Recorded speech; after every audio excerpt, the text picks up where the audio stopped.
નમસ્કાર મિત્રો, આપનું સ્વાગત છે આજના તાજા અને મોટા ટોપ 10 સમાચારની અંદર। મિત્રો, બાઇક સ્લીપ થતાં 3 પટકાયા, સામેથી ટ્રેલરની ટક્કરે વૃદ્ધાનું મોત। પિતાની ઉંમરના ટગાએ પરિચય કેળવી સગીરા સાથે દુષ્કર્મ આચર્યું। મિત્રો, પૂંડ કર્યા બાદ ઘોઘા તાલુકાના ગરીબપુરા ગામના યુવકનું મોત। મિત્રો, સગી દીકરીએ માતા પિતા સહિત 8 લોકોના ટીમ ટાળી દીધા।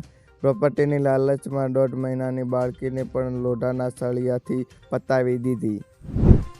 મિત્રો, પીએમ નરેન્દ્ર મોદીને બોમ્બેથી ઉડાવી દેવાની ધમકી, અજમેર સાથે જોડાયેલ છે કનેક્શન। મિત્રો, શિક્ષક અને યુટ્યુબર ખાન સર પટનાના બીપીએસસી ઉમેદવારોના વિરોધ પ્રદર્શનમાં જોડાયા। મિત્રો, ઉત્તર પ્રદેશમાં બોલેરો ટ્રક વચ્ચે સામસામે અથડાતા 6 લોકોના મોત। ગુજરાતમાં કડકડતી ઠંડી યથાવત, નલિયામાં 11.6, ડીસામાં 14.5 ડિગ્રી તાપમાન। રાજ્યમાં ક્યાં કેટલી ઠંડી નોંધાઈ? વિપક્ષમાં વિખવાદ, ઇન્ડિયા અલાયન્સ પાર્ટીઓ બદલવા માંગે છે, નેતૃત્વ મમતાએ કમાન સંભાળવા તૈયારી બતાવી। મિત્રો, ખેડૂતોને ભેટ આપવાની તૈયારીમાં સરકાર, પીએમ કિસાન યોજનામાં મળતા પૈસા થશે વધારો।